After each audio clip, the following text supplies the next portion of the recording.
gba iná fi sọ ní baba 99 so ibẹ̀ ni mega 99 ti jáde so èmi dẹ̀ ni mo produce first album that's Money. Asha was one of the junior choir singer in First Act when I used to go to their church to bring them up, to train them. I've done a lot of that. I've worked with King Sunny Ade. I've worked with big artist Sonny Okoso. That was when I introduced Shola Alinsin. And that was the music that brought Shola Alinsin to the limelight. Yes, Shola Alinsin, you can't believe it, was part of my Fuji generation that I produced. Yes, she was a backup there. She was the backup in Americana of Pasuma. She was a backup in Obesere song. One of Obesere, I've forgotten the song that she, because all Obesere music when he arrived from USA was produced, all the songs were produced by me. Olagunroye, Emimoni, Emoshe, Olotu, Orin, gbogbo orin Obesere.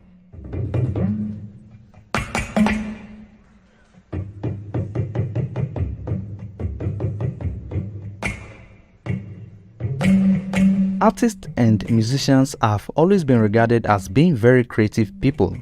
This is in fact very true, as they make something out of nothing with their musical talent, thereby putting smiles on the faces of people. Their crafts have always impacted the lives of people in different aspects of life. These artists and musicians often receive a lot of praises for their work, which is of course well deserved, but there is one particular group of people that almost never receive any praise, recognition, royalties and awards, especially in most parts of Africa. These people are the music producers. If you're wondering who these producers are, they are the ones your favorite musicians can't do without in the studio. Even the most talented musicians will still need a music producer to help them put songs together in the recording studio. In most cases, the producer arranges the song, help the artist book recording sessions, get the audio engineers and instrumentalists if needed. The producer even coordinates the mixing and mastering of the song, while the artist is minding some other business.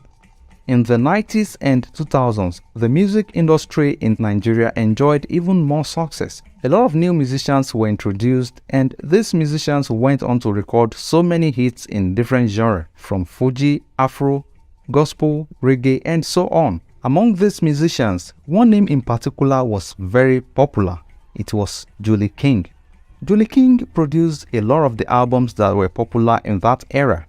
Like most other African music producers, his name almost never got mentioned by these musicians and the public.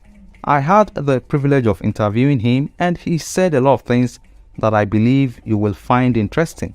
Please like the video as you watch the interview, and remember to share the video on other social media platforms. Orúkọ mi ni Julius Olagunroye, tí gbogbo èèyàn mọ̀ sí Julieking ní music industry.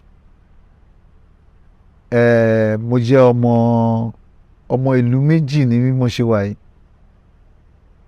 Báwo ló ṣe jẹ́ ìlú méjì ni pé ibi tí wọ́n bí mi sí àti ibi tí àwọn òbí mi ti wá wọ́n yàtọ̀ síra wọn. Àwọn òbí mi wá láti ilẹ̀ Nàìjíríà, láti ìlú Ẹ̀gbádò tá a mọ̀ sí tá a ń pè ní Yewa lénìí, ṣùgbọ́n wọ́n bí èmi sí Republic of Benin lájàṣẹ ní Port Novo. So ìdí tí mo fi jẹ́ ọmọ nílùú méjì nìyẹn. Ẹ ṣé gan. A máa ń gbọ́ Julieking pàápàá jùlọ láàrin àwọn olórin. Iṣẹ́ wo gbọ̀ngbọ̀n lẹ̀ ń ṣe? Ṣé olórin ni àbò ní gìtá ni àbí kẹ̀ onílù? Ẹ jọ̀ọ́ ẹ bá wa yànnà náà. Gbogbo ètò ìdárúkọ yẹn kò sí tí mi ò kì í ṣe tó jẹ́ àjèjì sí mi nínú gbogbo ẹ̀. Mo jó olórin, mo jó nílù, mo jó ní gìtá. Ṣùgbọ́n ẹ mọ̀ pé tí wọ́n bá bẹ̀rẹ̀ nǹkan yẹn máa bẹ̀rẹ̀ ìgbésẹ̀ sí ìgbésẹ̀ ìpele sí ìpele ni wọ́n fi ń rìn ní ilé ayé. So gba tí máa bẹ̀rẹ̀ mo bẹ̀rẹ̀ gẹ́gẹ́ bí ọmọ akọrin. Mo dẹ̀ bẹ̀rẹ̀ pẹ̀lú ibi tó ti ẹni tó ń lu agogo ní ẹgbẹ́ akọrin. Mo dẹ̀ jẹ́ ẹnìkan tó yẹ pé ó nífẹ̀ẹ́ sí iṣẹ́ orin kíkọ láti kékeré mi wá. So gbà tí mo bẹ̀rẹ̀ pẹ̀lú agogo, gbà tó yá kẹ̀rẹ̀kẹ̀rẹ̀ mo bẹ̀rẹ̀ sí ní kọrin. Mo ń gbérin nínú church nínú ẹgbẹ́ akọrin. Gbà tó yá kẹ̀rẹ̀kẹ̀rẹ̀ mo sún sí ìpele láti máa ta gìtá. Nítorí akọrin tí mo wà ń gbà yẹn tó bá ti ta gìtá báyìí o kì í ṣe kinní, o kì í ṣe olórin, o kì í ṣe ọmọ ẹgbẹ́ akọrin gidi. Ìdí ẹ̀ èmi náà bẹ̀rẹ̀ sí ní ta gìtá, kọ́ gìtá, mo bẹ̀rẹ̀ sí ní ta díẹ̀ láti bẹ̀ èmi náà wá di ọ̀gá olórin tí èmi náà mọ̀ ń kó ẹgbẹ́ jọ.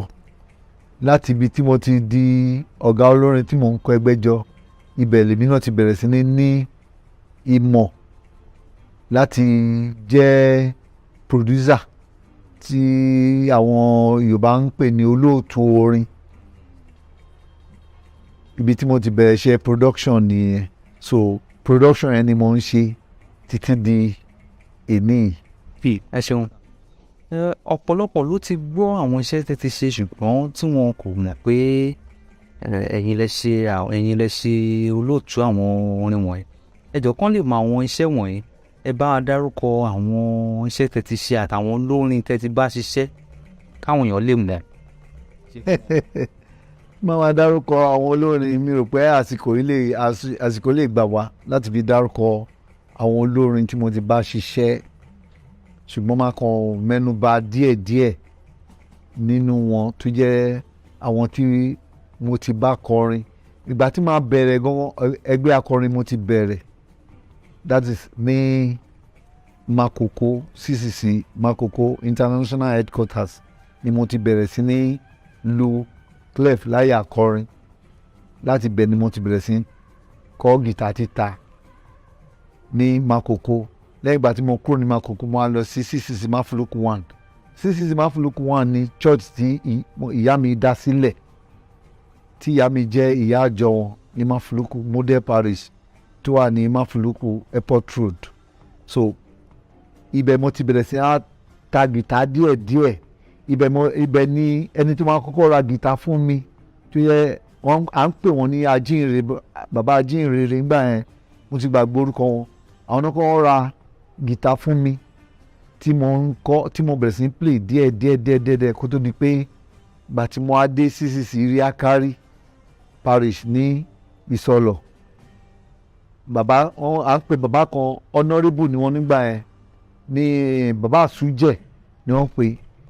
Àwọn náà ra gìtá pé electric guitar, first electric guitar tó jẹ́ ti tèmi gangan tí wọ́n ra fún mi ní tuntun tó lè gbé fún mi pé nítorí nígbà yẹn akọrin Iriakari wọ́n máa ń perform well. So èmi wá jẹ́ ọmọ kékeré tó yẹ pé mo á wà láàrin wọn nítorí gbogbo àwọn àgbààgbà tó wà mẹ́gbà yẹn ẹni ẹ̀ ra mọ́tò Beatles, ayé ìgbà tí Beatles ṣe jáde, ó ra Beatles car fún everybody, fún gbogbo mẹ́mbà akọrin. But mi náà pé èmi tó yẹ pé mo ṣe wà ní primary school ní ìgbà tá à ń sọ yìí, wọ́n á ní pé kí ni mo fẹ́, èmi ò lè lo mọ́tò, mi ò lè gun, mi ò lè ṣe pé wọ́n ní kí ni mo fẹ́, mo lè sọ nǹkan tí mo fẹ́ ní gìtá, ẹ ra gìtá fún mi. Ó dẹ̀ ra gìtá tuntun, ó dẹ̀ ra fún mi gbà yẹn. Ibẹ̀ ni mo ti bẹ̀rẹ̀ iṣẹ́ ìrìn àjò yẹn. So títí débi pé mo bẹ̀rẹ̀ sí ní produce. So ẹni tí mo kọ́kọ́ bá ṣiṣẹ́ gbára ni Evangelist Akin Adébáyọ̀ tí wọ́n ń pè ní Mọ́lẹ̀ Ayọ̀. Àwọn churches ni mo kọ́kọ́ play fún tẹ́lẹ̀, máa ń ta gìtá káàkiri títí mo á bẹ̀rẹ̀ sí ní ta gìtá fún Evangelist Akin Adébáyọ̀ tí gbogbo èèyàn mọ̀ ní Ìmọ́lẹ̀ Ayọ̀. So lẹ́yìn Ìmọ́lẹ̀ Ayọ̀ ni mo produce Àǹtí Dúdú.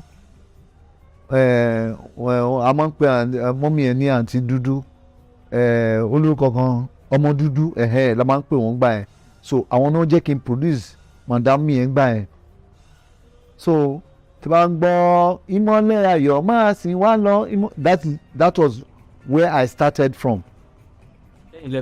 Bẹ́ẹ̀ ni tí mo bá wọn ṣe ń gbà yẹn láti bẹ́ẹ̀ ni mo ti bẹ̀rẹ̀ so mo á produce àǹtí ọmọ dúdú lẹ́yìn ìgbà tí. ìyẹn ni wípé ìmọ́lẹ̀ ayọ̀ ni first hit album tẹ́. bẹ́ẹ̀ ni òun náà dẹ̀ ni àkọ́kọ́ tẹ́. mo kọ́kọ́ ṣe ní ayé ìgbà yẹn so lẹ́yìn ìgbà yẹn tí ọ̀dọ̀ ni mo wà tí mo fi dá band ẹgbẹ́ ti tèmi sílẹ̀ tó ń pè ní Angelic Stars so Angelic Stars yẹn ó ti bímọ tó pọ̀ rẹpẹtẹ ń ta nísìn wọ́n pọ̀ rẹpẹtẹ so mo bá ìmọ́lẹ̀ ayọ̀ ṣe iṣẹ́ díẹ̀ ńgbà yẹn gbà tí mo àárín ẹ̀ ni èmi náà ti ní ẹgbẹ́ mi that's Angelic Stars International so after yẹn mo tún bá Prince Adékúnlé General Prince Adékúnlé tí ó gbogbo ayé mú kéré so lẹ́yìn ìgbà tí Ṣínà Peters tán kúrò ní ọ̀dọ̀ bàbá Prince Adékúnlé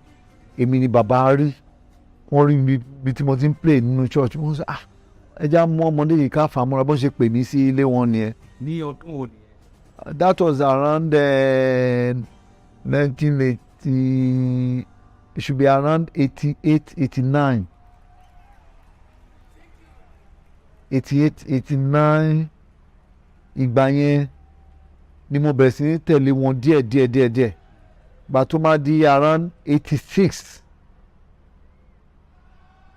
ni mo bẹ̀rẹ̀ sí bá wọn jáde pé kó máa lọ sí event gidi but gbogbo àti mi ń tẹ̀lé wọn gbà yẹn mo kàn sì máa ń tẹ̀lé wọn máa lọ ń wo gbogbo show wọn láti lè understand his kind of music so that máa lè blend pẹ̀lú so gbà tó máa bẹ̀rẹ̀ sí jáde pẹ̀lú wọn that was around 86 tí mo bẹ̀rẹ̀ sí ní ṣiṣẹ́ pẹ̀lú wọn débi pé mo bẹ̀rẹ̀ sí ní produce wọn mo produce 2 of his album then so from there ni mo bẹ̀rẹ̀ sí ní ṣe àwọn other produce àwọn other artists díẹ̀ ní church ilé akari mo produce wọn ní CCC Mafuluku mo produce wọn CCC Afanda parish mo produce wọn CCC Ogudu parish Ogudu yẹn 24/7 ni máa ń bá wọn lọ sí show gbà yẹn àmọ́ wọ́n lè lọ ọ̀sẹ̀ méjì ọ̀sẹ̀ mẹ́ta tẹ́pẹ́ àjọ máa lọ sí concert káàkiri àwọn in award lóríṣiríṣi you understand so ibẹ̀ ni mo ti meet pẹ̀lú lẹ́yìn ìgbà yẹn mo wá sí Iriakari mo wá join Afanda that was when I discovered somebody called Prince Ajayi Sunday Ajayi wọ́n pè ní PSA he's now in America he's now a big shepherd in America Canaan Parish so he was my artist tí mo produce ní Afanda gbà yẹn wọ́n pe title album ní Òkùnkùn Ṣúbáyé that album went viral Òkùnkùn Ṣúbáyé go and ask anybody then ní gospel music so PSA yẹn láti ìgbà tí mo ti day one tí mo ti bẹ̀rẹ̀ sí from day one till today I'm still his producer òun fúnra rẹ̀ ó ṣe album I produce the album I produce his church album his choir album I developed a lot of artists. There is one of my artists now is now in Greece. He's one of the top international artists. That is Deji Adetayo. He was very small. He was around 8 years old when he started with me, when we started together in the choir. So he's now one of the top artists in Greece.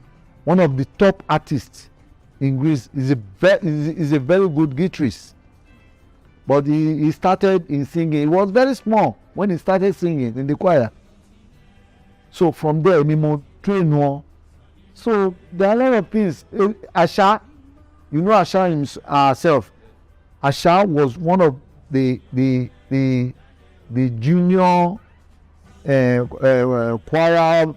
choir singer in First Act when I used to go to their church to bring them up, to train them, and she was one of my students then, followers. What's the name of the church, sir? That is First Act Parish first, yes, CCC Festa Paris. She started from there.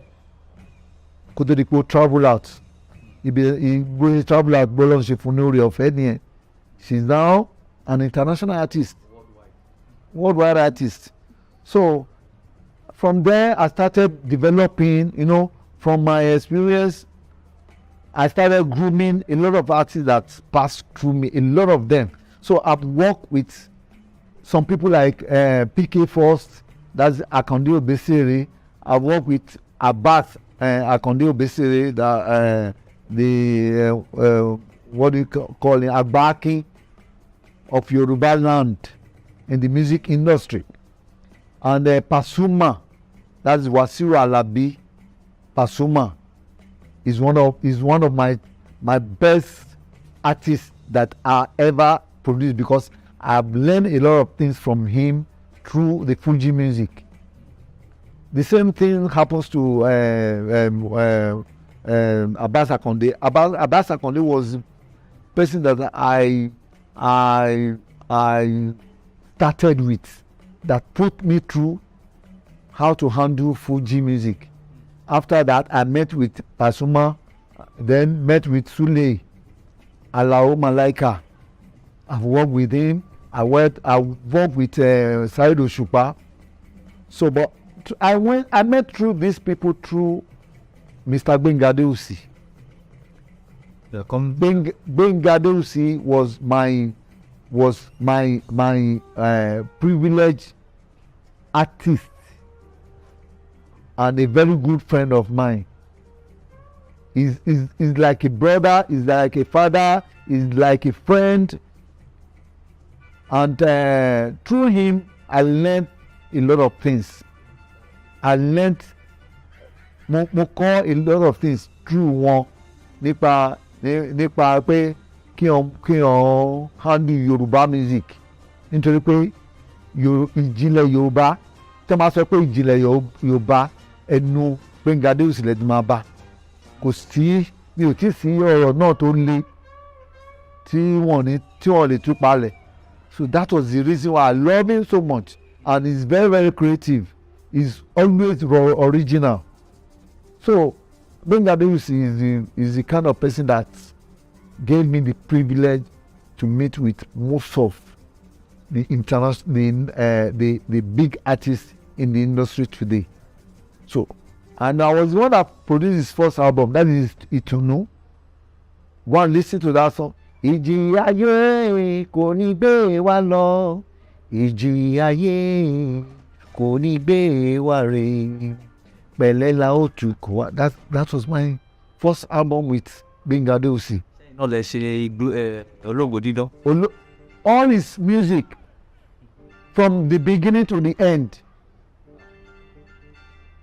From the beginning to the end. Àjèjì la jẹ́ láyé, àjèjì la jẹ́ láyé o. Bó ti wù káyọ̀ yìí korò tó, a ó padà lọ́jọ́ kan. Ilé ayé yìí àwa náà.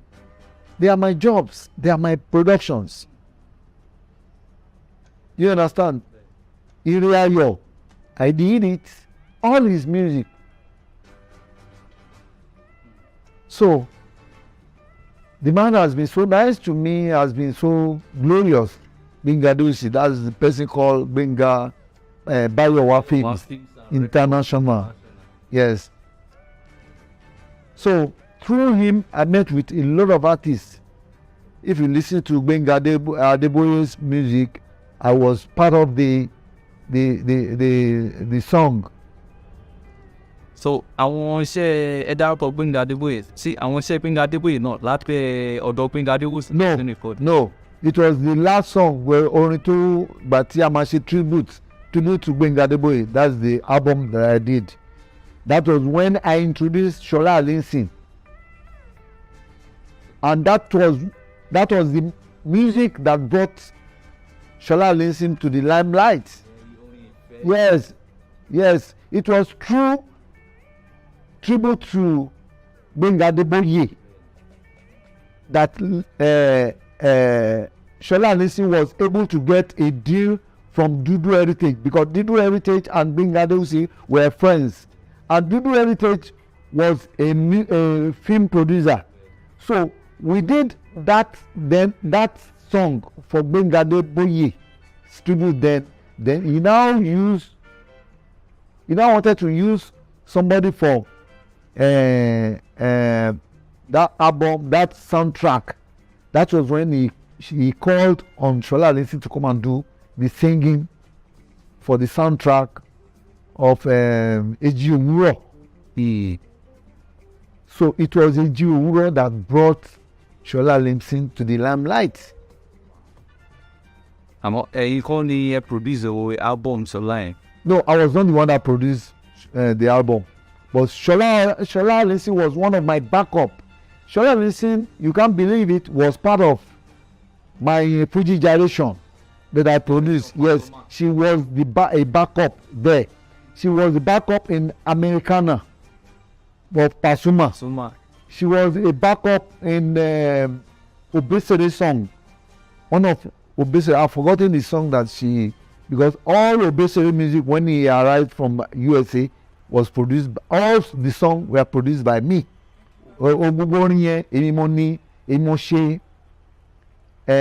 Olótù orin gbogbo orin Obesere. Shola Allyson gan jẹ́ ẹnìkan lára àwọn tó kọrin nígbà yẹn. Mo ní picture àwọn elégbè tó kọrin sí nígbà yẹn. Ibi tí Shola Allyson ti jáde nìyẹn. So mo máa ń dúpẹ́ lọ́wọ́ Ọlọ́run pé Ọlọ́run lò mí fún ọ̀pọ̀lọpọ̀ àwọn olórin tó dìde lọ́jọ́ òní. Ọlọ́run lò mí. Tó bá ń dárúkọ Ṣẹ́gun Nábì, Mr. Pamela, ọmọ mi ní gbé Ṣẹ́gun Nábì. Mo dẹ̀ wà proud of him anytime any day because ó bẹ̀rẹ̀ bí elégbè lọ́dọ̀ mi ni òun ló máa ń kọ bass ní band wa nígbà yẹn. That was from 1986. Ó máa ń kọ ṣe elégbè fún mi, backup ló máa ń ṣe fún mi nígbà yẹn. Inú mi dùn pé ẹ̀kọ́ yẹn ló wá fi ń kọ́ àwọn ẹlòmíì léni. So àbúrò ẹ̀ náà tó ń pè ní Ìmọ́lẹ̀ tó wà ní London léni agogo nìyẹn náà ń lu gbà tí ẹ̀gbọ́n ẹ̀ wà lọ́dọ̀ mi torí bàbá wọn gbà tí bàbá wọn kú bàbá wọn fi wọ́n lé mi lọ́wọ́ ni. So inú mi dùn pé Ọlọ́run sọ wọ́n di olóríire léni. Lẹ́yìn ìgbà yẹn ni mo meet ẹ̀ tó ń pè ní Mega 99. That is Abel Dosunmu. Abel Dosunmu bàbá ẹ̀ jẹ́ bí ẹ̀gbọ́n sí ìyá mi sí mọ́rin mi tó ń dẹ̀jọ bẹ̀rẹ̀ ìjọ mímọ́ láti kékeré. Ọdún mọ́rin mi ti wà ní ìjọ mímọ́ kó tó di pé dádì wọn join. So but gbà tí wọ́n máa dé Máfùlùkù àwọn àti bàbá dádì wọn ló ní Celestial Church of Christ Ọlátúnjí Parish. So àwa jọ jẹ́ bí family, àwa jọ ń ṣe bí family. Through yẹn ni mo ṣe ní access láti máa bá family elégbèdé ni bàbá wọn jẹ́ gbà yẹn. Àwọn ni máa ń pè ní bàbá Baza 99 ní Celestial the whole world. Bàbá wọn máa ń wá láti ìgbà tẹ́mi wà lájàṣẹ́ gbà yẹn. Bàbá wọn máa ń wá láti Nàìjíríà wá sí Àjàṣẹ́ wá ṣe bàbá oníbàzá tó máa ń ta bàzá fún Pastor SBG Ọ̀ṣọ́fà ń gbà yẹn. So bàbá Ọ̀ṣọ́fà dẹ̀ like bàbá yẹn anywhere tó máa ti ń lọ tó máa tẹ̀lé ṣòkòrè. Bàbá yẹn náà máa mú dání láti ta bàzá because the man was so very vibrant, very strong, very powerful. Wọ́n dẹ̀ máa ń deliver. Wọ́n dẹ̀ máa ń make àwọn èèyàn wọ́n máa ń pa àwọn èèyàn lẹ́rìn. So ìdí ẹ̀ náà ìgbà yẹn náà fi sọ wọ́n di bàbá 99. So ibẹ̀ ni Mega 99 ti jáde. So èmi dẹ̀ ni mo produce first album that's Money fún Abel Dosunmu. I was the pioneer. I discovered him myself. I discovered the band. Ìmúṣẹ́ band wọn up ìgbà tó máa bẹ̀rẹ̀. I was the one that audition and mo screen gbogbo wọn. Most of those guys that are still with him till now, till tomorrow, and they are doing very well. So when you talk about, it's not about production alone, but I believe that God gave me that talent and God created me for some people. to come to limelight in this industry. I've done a lot of that. I've worked with King Sunny Ade. I've worked with big artists, Sonny Okoso. I've worked with what do you call it? Yeye Asha. We call her Floxy B, Queen Floxy B, the queen of Aikoso music. I've produced her several times. She's one of the best artists, international artists. She's now in America. I've worked with Malaika Voices. What do you call him? I've forgotten his. We call him Rotimi Adetipe. He was one of the top artists in gospel music then, with Ayewa, Baba Yewa, with Evangelist Akin Adebayo, Kingsley Ogunde. I've worked with Kingsley Ogunde to have played the lead guitar in his first album. So there are many of them like that, many that I cannot just mention. There are many of them. Our sister Yinka Olatunji Ajijo, she's one of my good artists that I respect so much. Jumoke Adeyanju, Lizzie Martins, many of them. And I've worked with Good Women Choir. The last 2 albums she did before retiring, I was the one that produced the 2 album for Ibukun Orisun. Then, so these are my jobs that I've done, and I'm still doing it, and I will continue doing it till I die. I will never retire from those things because I believe that I still have a lot of work to do. Ayo Balogun, I produced our first album. Yes. For Penny. Yes. Penny Loco. Yes, I did that album. A lot of them like that. Fumi Black, I don't know if you've met her before. Fumi Black was my first lady production that I handled. And I have a lady, Sarah Adeyinka, Jola Osho now. She's the first female music producer in Nigeria, and she's doing well. And I have somebody like Debbie Ibadan. She's one of the greatest sound engineer, a female sound engineer, and she's doing well in the industry of today. These are my people that I'm proud of. Ẹ ṣeun gan sà. Yàtọ̀ sí àwọn oníjùjú àti àwọn oní gospel pẹ̀lú àwọn onífújì tẹ́ dárúkọ tẹ́ ti bá ṣiṣẹ́ nígbà tẹ́ wà lọ́dọ̀ Báyọ̀wá, àwọn olórin wo ni ẹ tútù bá ṣiṣẹ́ yàtọ̀ sáwọn wọ̀nyí? Àwọn tí mo bá ṣiṣẹ́ pọ̀, wọ́n tún pọ̀. Irú bàbá $500 ó ní ọdún tí mo fi bá wọn ṣiṣẹ́. $500 mo bá wọn ṣiṣẹ́, mi ò bá wọn kọrin o, but mo bá wọn ṣiṣẹ́ gẹ́gẹ́ bí manager. Nítorí kó tó di pé wọ́n kú, èmi mò ń ṣàtọ́kùn gbogbo iṣẹ́ tó ń ṣe. Láti lọ ṣe show ni o, láti lọ ṣe anything ni o, èmi mò ń manage wọn. Ọjọ́ tí burial kìíní tó ń ṣe, gbogbo burial kìíní tó ń ṣe, èmi mò handle the kìíní first burial $500. Ṣé ti yẹn nísìn, the first burial tó ń ṣe, èmi mò organize ẹ̀ kó tó di pé àwọn kan hijack ẹ̀ mọ́ mi lọ́wọ́. I was able to do the last burial of $500. You can go to the family and ask. You understand? Èmi mo ṣe burial wọn ní LTV8. Èmi mo write letter sí LTV8 tó fi fún wa ní LTV, because gbogbo àyẹn èmi máa mú $500 wá sí LTV8 láti wá perform fún Lagos State Television.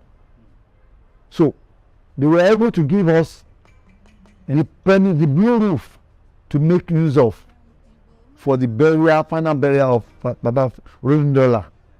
So we did the burial then, but àwọn nǹkan ṣẹlẹ̀ nígbà yẹn mi ò ní sọ̀rọ̀ lọ púpọ̀ lórí ẹ̀. So ìdí ẹ̀ tí mo fi nígbà pé mi ni manager wọn gbà yẹn ló jẹ́ kí n fi ṣe nǹkan tí mo ṣe yẹn.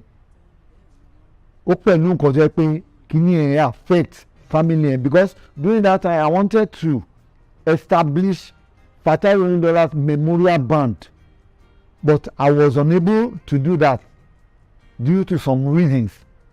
So nígbà yẹn gan mo ṣe album kan because Baba Rolling Dollar pé 86 nígbà yẹn I recorded 86 artists in an album for Rolling Dollar, but the album was not released till today, and I still have that album with me. ṣé kò sí tẹ́lẹ̀ kí ló dé tí wọ́n fi gbé àwòrán dà? Nǹkan amóye nǹkan tó ṣẹlẹ̀, but we've resolved all those issues. Ṣó ti ẹni sìn, but mo ṣe ń wo time maybe by the time mo máa ṣe 10 years anniversary, because very soon we are going to relaunch the album back. You understand? So we have 86 artists in the album of that Rolling Dollar, a tribute to Rolling Dollar then. So during the 10 years anniversary tafẹ́ mo sure pé I'm release it. Ṣó ti anything. Then apart from that, I've worked with this Majek Fashek. Mo manager. That was láti 2001 títí di ìgbà tó fi ṣaláìsí, because I was working for Aji Adangaji. Aji Adangaji was the one that brought Majek Fashek back to Nigeria. Àwọn ní ọmọ lọ fún láti rehabilitate gbà tó fi di pé ó ti ní àwọn sickness díẹ̀díẹ̀ lára. So Aji really tried. She spent a lot of money. Aji Adangaji, she really tried, but some people did not allow that thing to work. Wọ́n manipulate Majek Fashek mọ́ ya yẹn lọ́wọ́. If not, Majek Fashek kò yẹ kó jẹ́ ẹni tó máa ti kú nísìn. Ó yẹ kí Majek Fashek, but àwọn kan, but Ọlọ́run mọ ohun gbogbo. So tí o bá ní ọwọ́ Ọlọ́run nú, gíní ò ní ṣẹlẹ̀, but ó yé Ọlọ́run ju àwa èèyàn lọ. So I work with me. I have his picture. I can show you. So, and then I'm a strong member of the PMAN, Performing Musicians Association of Nigeria. A strong member. I'm a foundation member, PMAN as well. And I've worked with a lot of people like Ayorebi, Julieking. I've produced all from her first album till date. Èmi mo producer Jangbala Jugu, what do you call his name? Beautiful Nobia. His first album, I was part of the crew that produced him through our icon, the legend. That's engineer Johnson Ademilokun. He was one of the best engineer in Aphrodisia. He was the one that put me through engineering production in Nigeria. He's the best. He was the next person to Lakadeniran then.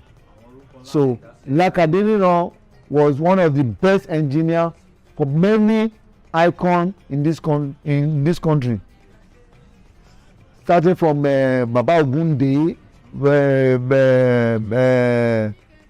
Fela Anikulapo Kuti, Evangelist Obefabiyi, King Sunny Ade, many of the best engineer. So Ademilokun was the next person. After him was Olahan, engineer Olahan, and Oluyinka, Ebenezer, many of them like that.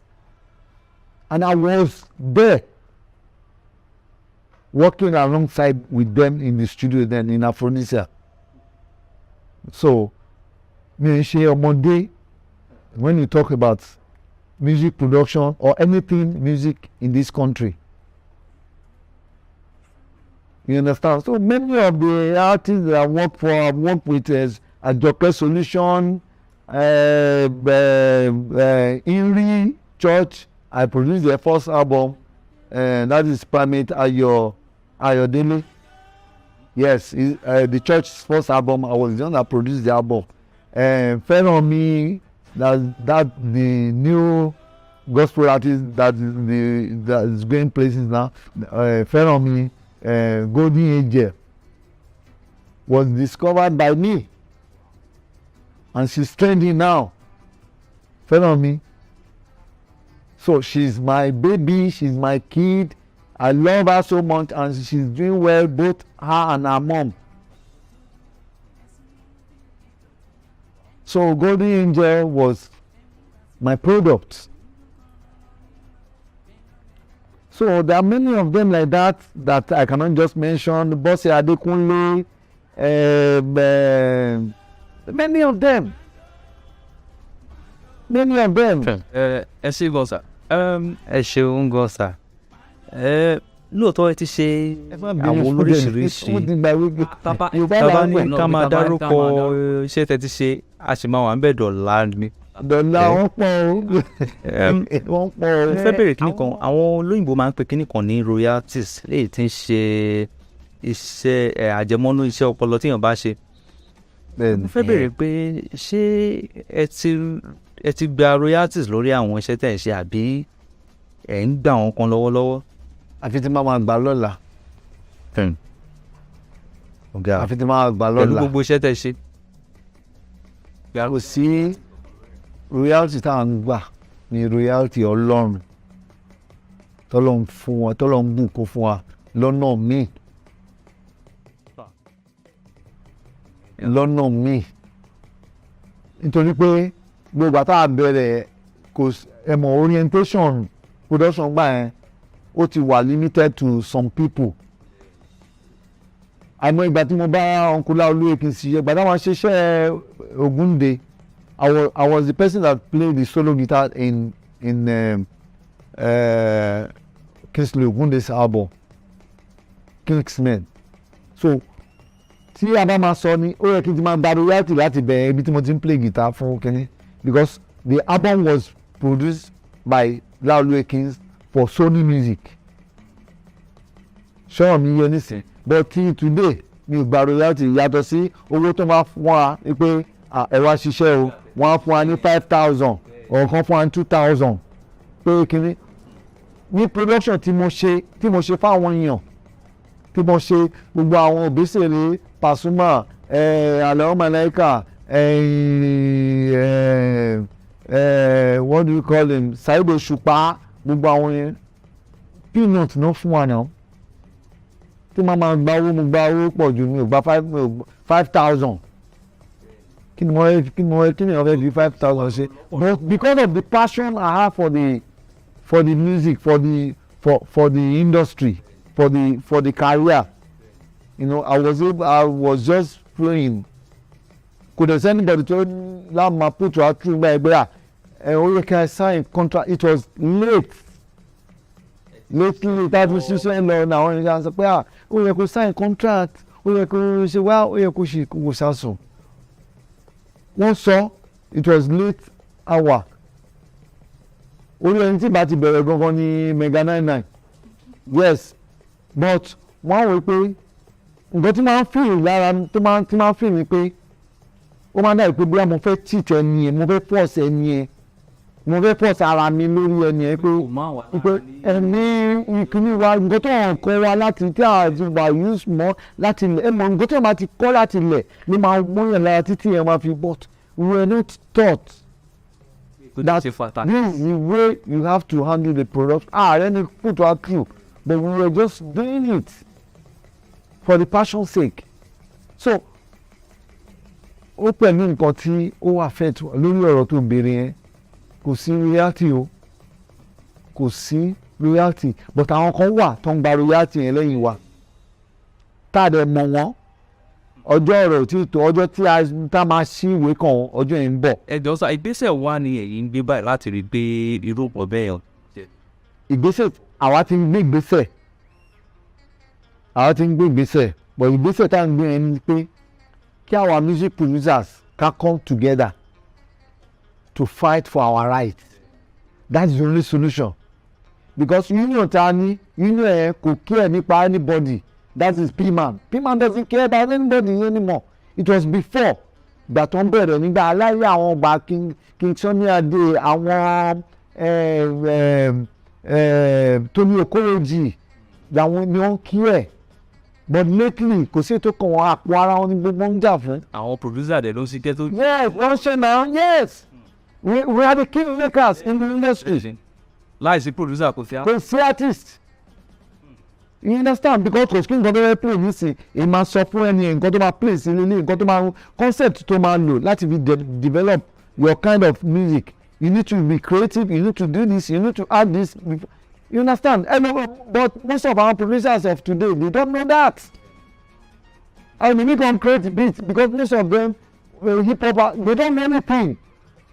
But nítorí pé òyìnbó ti sáré mẹ́rọ ni wọ́n ká máa sọ̀rọ̀ nípa àwọn tó jẹ́ producer àwọn tó rẹ́ pé wọ́n produce analog music tó ń produce real orchestration they are the àwọn tá a lè pè ní music because most of them they know about the technical inputs in the production. No, for you just to bring a tone from Fruity Loops and say you want to create, you bring the beat from makers lani sí. ẹ̀mí ní ọmọ nǹkan sólù bí sólù guitar bó ṣe yẹ kó bí yàtọ̀ sí rhythm guitar ẹ̀mí ní ìmọ̀ bí bass ṣe máa dún yàtọ̀ sí combination bass guitar àti drum àti kick ẹ̀mí ní ọmọ talk less of telling a leader to sing to do a solo performance than pé kò ṣe a vocal.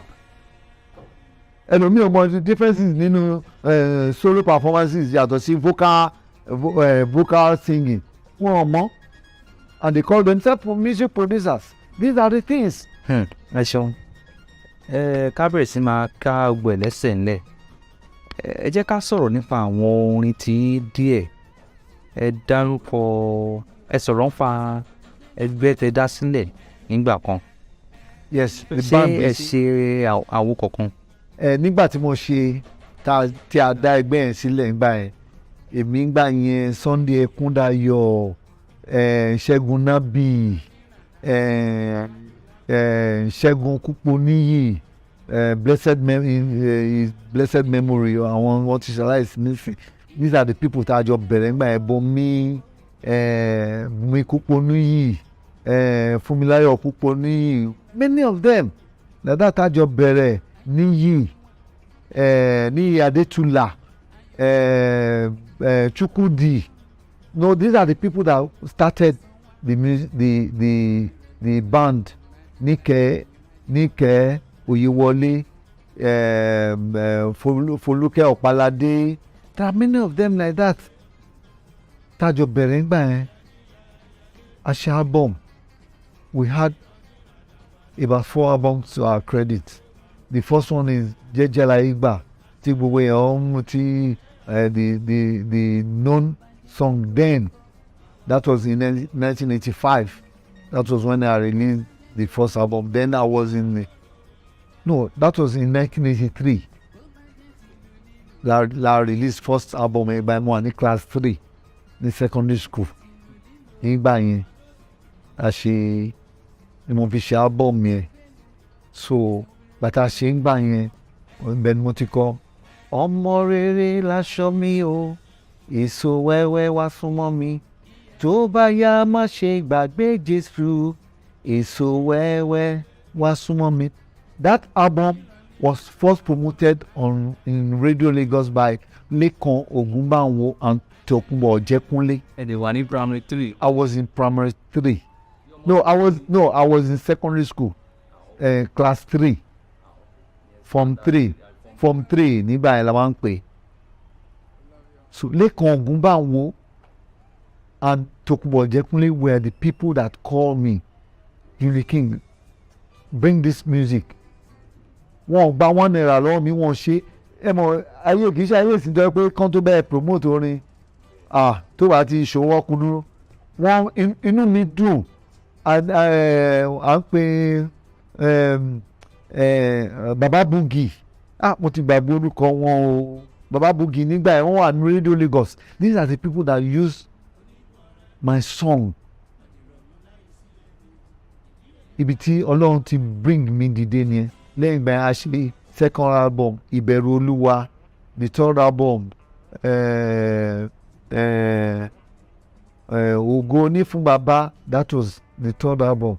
The fourth album là ń ṣe lọ́wọ́ kó tó di pé that's the peace song, orin àlàáfíà. Èmi àti àwọn Daddy Fresh, Baba Frayo, we all came together with Seyi Solagbade and co. Shola Linson was there. Many of the popular artists were involved. Orindolas too sang in the album. It wasn't yet released. Esther Igbekele was part of the album. Wọ́n kópa rẹpẹtẹ, even Esther Igbekele ó try pẹ̀lú pé ó sick gan, ó tún kọrin sínú album mi. Wọ́n pọ̀ bàbá yìí tó kọrin ìlàjẹ yìí, Prince Debo, yes, I produce him also. Mo ti bá ṣiṣẹ́ rí, mo ti bá ṣe album, many albums, so many of them like that. Ẹ ṣe wọn lọ́pọ̀lọpọ̀ lágbára Ọlọ́run ọgbọ́n tẹ̀bí ń ṣe àti ìmọ̀ tẹ̀bí ń ṣe Ọlọ́run àtúnmọ̀. Àmín o Jésù. Gbogbo iṣẹ́ tẹ̀lé ti ṣe sílẹ̀ náà lágbára Ọlọ́run ẹ máa jèrè. Àmín. Àtẹ̀yí tí ẹ ti gba àtẹ̀yí tí ẹ gbogbo ètò ẹ̀ tí rí rí láti ṣe lágbára Ọlọ́run àbùkún. Àmín. Ẹnìkan mo fẹ́ gbàdúrà fún ní tí mo ń ṣiṣẹ́ lọ́wọ́, that I'm always and I will continue to be proud of her. She is called Taiwo Ejiredola. Taiwo Ejire, she's in the US. That girl, she's very fantastic. Fuji ló ń kọ, but one blend there to the general kind of music, to the contemporary music. Fuji ló ń kọ, she sings like Pasuma and she's very good. God really bless her, but she has never discovered herself. But I'm working on her. I'm trying to develop her. I'm trying to bring her to the limelight. And she's doing well. She's great. She's very good in composition. But kò tí mọ technical aspect of the music. So she's the one I'm working with now. She's in US, but I'm producing her job in Nigeria here. And she's doing great. Ẹ̀jọ̀ ẹ jẹ́ kí n béèrè ìkẹyìn final question báwọn olóyìnbó yìí máa ń sọ. Ṣé ẹ ti produce àwọn olórin hip hop rẹ̀ bí ẹ ṣe ronú pa ẹ̀? mo máa ń produce hip hop rí, but my infuse hip hop music into my gospel music tí n bá ṣe. The reason ni pé tí n bá sọ pé hip hop Ọlọ́run ó ní ẹ̀bùn tọ́lọ́run fún olúkálùkù, ó dẹ̀ níbi tí Ọlọ́run darí olúkálùkù sí. Mi ò lè force ara mi láti máa sọ pé mò ń ṣe hip hop pé dandan mo gbọ́dọ̀ jẹ, no. Ọlọ́run ti fún àwọn kan lórí ọ̀fẹ́ láti máa ṣe. Irú Sunday Ààrẹ ẹ mọ̀ pé hip hop ló ń ṣe, hip hop ló bẹ̀rẹ̀ pẹ̀lú àjọ wa níwájú Ọlọ́run, àjọ ń ṣe ó ń bá mi ṣiṣẹ́ nínú studio ìgbà tí mò ń ṣiṣẹ́, kó tó di pé òun náà sọ pé òun bẹ̀rẹ̀ sí manage artist. Sunday Ààrẹ, he was my closest friend. Tájọ ń ṣe recording production ní African Sings nígbà yẹn. So kì í ṣe pé mi ò ní access láti ṣe, but máa wò pé iṣẹ́ ọ̀lẹ ni hip hop, because ó máa jẹ́ kí n lose focus. You understand? Because tí máa bẹ̀rẹ̀ sí ṣe hip hop òun ló simple jù. kò take me anything láti download through mo pa generate everything má dẹ̀ bẹ̀rẹ̀ sí ṣe má dẹ̀ bẹ̀rẹ̀ sí pawó but mi ò fẹ́ kó take advantages mi pé kó jẹ́ pé nǹkan tó máa wọ̀ mí lára pé máa lose focus lórí African music tí mo ń produce because when you are producing an orchestra ó take a lot of things ó take nǹkan tó bá fi lè mú ẹ lose focus lórí orchestration ó máa limit ara ẹ̀ dé sí àwọn level ó ní lè ṣe àwọn nǹkan kan because bàtí wọn ti máa bẹ̀rẹ̀ tí máa sọ pé ok kí band wà lórí mi ò ní lè direct wọn pé ẹ ṣe báyìí mọ́ ó máa yàtọ̀ so experience tí mo ń lò ẹ́ mi ò fẹ́ kó diminish òun ló jẹ́ kí n máa náyè láti concentrate láti ṣe anything like hip hop ó ní àwọn ọlọ́run fún àwọn kan but bí mi ṣe wà yìí mo ṣì like African music production tiwantiwa mo lè blend ẹ to any length mo lè sọ pé ṣe báyìí one of my artists tó ń pè ní ọmọ akin he sings like Yínká Ayéfẹ́lẹ́ mo ń try láti change pattern ẹ ni akin kọrin is the closest singer pattern to Yínká Ayéfẹ́lẹ́ kò sí pattern ẹ tó but I'm trying to change her to blend out to another concept of music through orchestration ẹ òun ló máa jẹ́ kó bá lè tí máa sọ pé tó yẹ pé mo ń ṣe hip hop ni mi ò ní lè ṣe nǹkan tó mo fẹ́ ṣe yìí so wọ́n dẹ̀ appreciate me because mo ti fún ní ọ òun náà wò pé òun gbọ́dọ̀ kúrò ní line if tó bá change wọ́n máa wá sọ pé òun kọ́ni bí lágbájá ni so but you need to be ọmọ akin not Yínká Ayéfẹ́lẹ́ pattern so that is the reason why tí mi ò fẹ́ lọ sí anything like hip hop mo lè infuse hip hop pattern sí music tí mo ń play láti lè jẹ́ kó wà láti wà modified láti lè jẹ́ kó wà up to the standard of music táwọn èèyàn ń gbọ́ lẹ́ni ṣe ti ní sí but mi ò lè kúrò ní the orchestration tí mo ń ṣe that's just it.